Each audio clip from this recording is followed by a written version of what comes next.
en Israël. C'est tout de suite, c'est maintenant, ça arrive entre vos oreilles.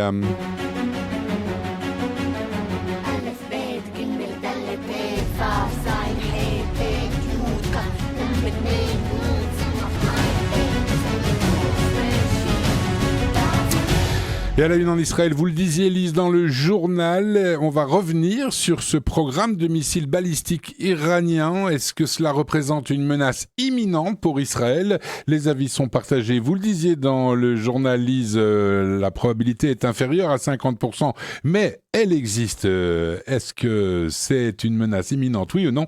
Nous allons retrouver Stéphane Goldin, spécialiste en sécurité défense, qui va nous livrer son analyse à votre micro, ma chère Lise.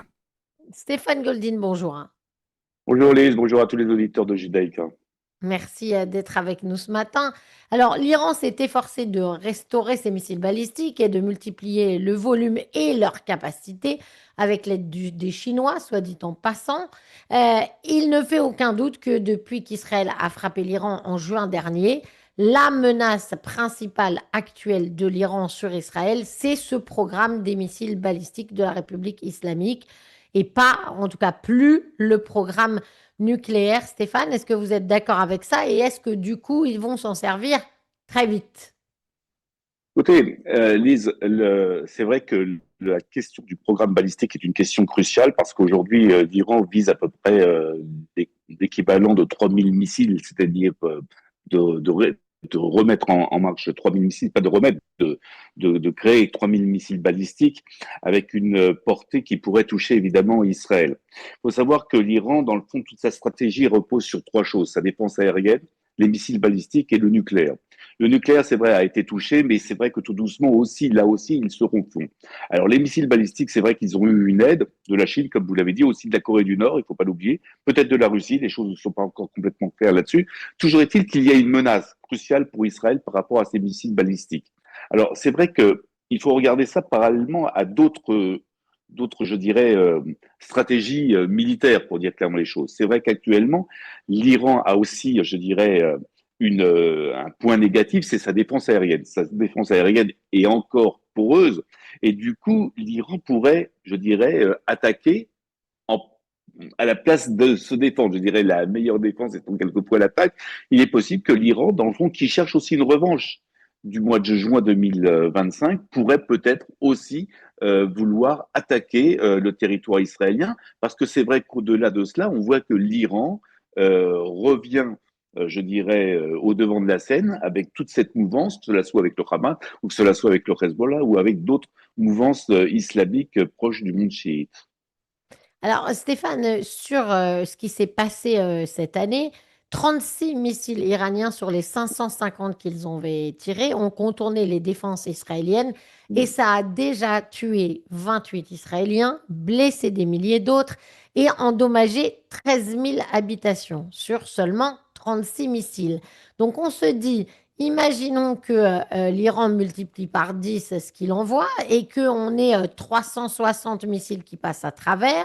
On se retrouve avec 300 morts israéliens, des dizaines de milliers de blessés et 130 000 habitations qui seraient endommagées. Donc, est-ce que effectivement, il y a un moment où si l'Iran continue à produire 300 missiles par mois, on peut revenir à la situation de juin dernier, c'est-à-dire celle où éventuellement il submerge la défense antiaérienne israélienne? Je pense que cela est possible. Concrètement, oui, c'est possible. D'où la réunion qui va être cruciale entre Donald Trump et Benjamin Netanyahou. Je pense que au-delà des options pour éviter cette situation, il y aura deux autres options qui seront posées sur la table, ou une attaque israélienne préventive seule, ou une attaque israélienne avec l'aide des États-Unis, ce qui pourrait être une deuxième option, mais on voit très bien qu'à un moment donné, il va falloir prendre les choses en main. La seule chose que, si vous pouvez me le permettez, que je voudrais dire, c'est que malheureusement, en juin 2025, on s'est arrêté un petit peu trop tôt. Je pense qu'on n'a pas terminé concrètement toute l'opération qui aurait dû être menée jusqu'au bout. Peut-être que nous aurions été jusqu'au bout, nous ne serions pas dans cette situation-là aujourd'hui. Alors, j'entendais tout de même un expert de la télé israélienne, Stéphane Goldin, qui disait que justement, c'était pas un hasard si ce week-end, toutes ces informations étaient venues sur le système de missiles balistiques iranien et ses menaces sur Israël. C'est parce que quand Benjamin Netanyahou va rencontrer Donald Trump le 29 décembre prochain, on espère que Washington va soutenir une espèce de ligne rouge israélienne qui lui permettrait d'attaquer le programme iranien une deuxième fois si c'était nécessaire, avec ou sans son aide.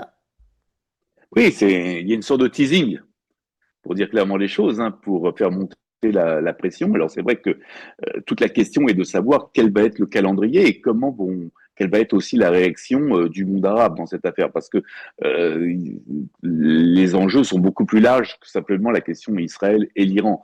Il y a toute la question de Gaza, il y a toute la question de l'après-Gaza, il y a toute la question aussi du Liban qui rentre en compte dans cette affaire. Toujours est-il qu'à un moment donné, il va falloir que si les États-Unis ont décidé de soutenir une opération israélienne ou de la soutenir et d'être aussi partenaire de cette opération, il ne faudra pas cette fois-ci qu'ils nous stoppent, je dirais, en plein élan, parce que, comme je l'ai dit auparavant, aujourd'hui, on paye le résultat de cet arrêt des combats au mois de juin dernier, parce qu'on aurait peut-être été jusqu'au bout, peut-être que la donne n'aurait peut-être pas été, on n'en serait pas là aujourd'hui. Peut-être, je dis. Alors, de son côté, Israël renforce aussi sa défense aérienne et notamment l'accord avec l'Allemagne, qui a un très gros accord en termes de vente de missiles de défense Arrow, mais qui va permettre aussi à Israël de produire encore plus de missiles Arrow, pas seulement pour Berlin, mais aussi pour protéger l'État hébreu. Donc, il y a une vraie prise de conscience quand même et une préparation dans la défense israélienne, Stéphane. Cette prise de conscience, elle existe depuis très longtemps. Simplement, on est face à des missiles non pas d'un nouveau type, mais d'un autre type, avec, je dirais, des ogives qui pèsent plusieurs centaines de kilos d'explosifs et dont, je dirais, vous savez, toutes les maisons en Israël tous les appartements qui ont été construits à partir de 1992 doivent avoir un abri, ce qu'on appelle un mamad. Mais cet abri n'est peut-être pas là pour supporter aujourd'hui n'est pas construit aujourd'hui pour supporter des ogives qui pèsent plus de 400 kilos, plus de 500 kilos, qui vous détruisent, comme on l'a vu à Batiam, des quartiers entiers, une rue entière.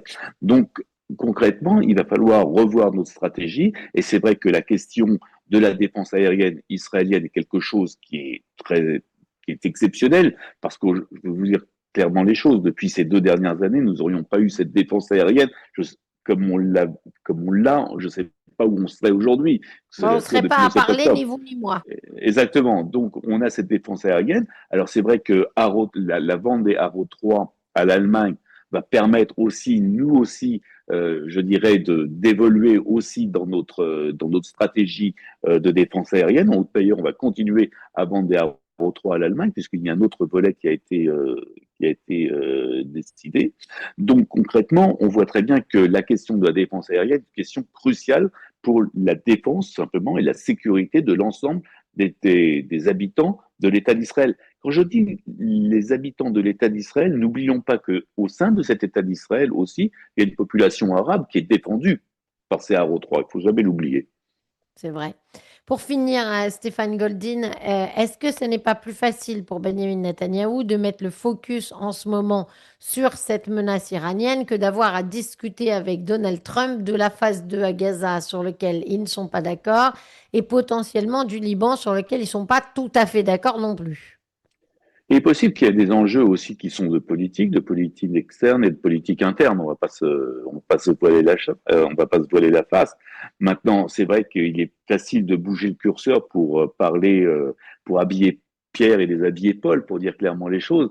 Maintenant, c'est vrai que nous sommes aussi face à une menace qui est véridique, parce que ce ne sont pas simplement les services de sécurité israéliens qui ont vu l'évolution du système de balistique, des missiles balistiques en Iran. C'est l'ensemble des services de renseignement occidentaux qui ont vu ces derniers temps les gardiens de la révolution s'activer grandement à, je dirais, la remise, je dirais, en action et la mise en place de 300 missiles par mois voilà. Donc, ces missiles, ils sont destinés à une seule et un seul objectif, c'est quand même la destruction d'Israël. Il ne faut pas l'oublier. C'est toujours marqué, je dirais, chez les Iraniens au fer rouge. Et qu'on le veuille ou non, les Iraniens ont été marqués par le 13 juin dernier, par le mois de juin dernier, et ils ont une revanche à prendre. Et franchement, le mois de juin dernier leur est resté en travers la gorge. Merci beaucoup Stéphane Goldin pour toutes ces explications. Je rappelle que vous êtes spécialiste de sécurité et de défense. Bonne journée à vous, à très très vite. À très vite. Bonne journée.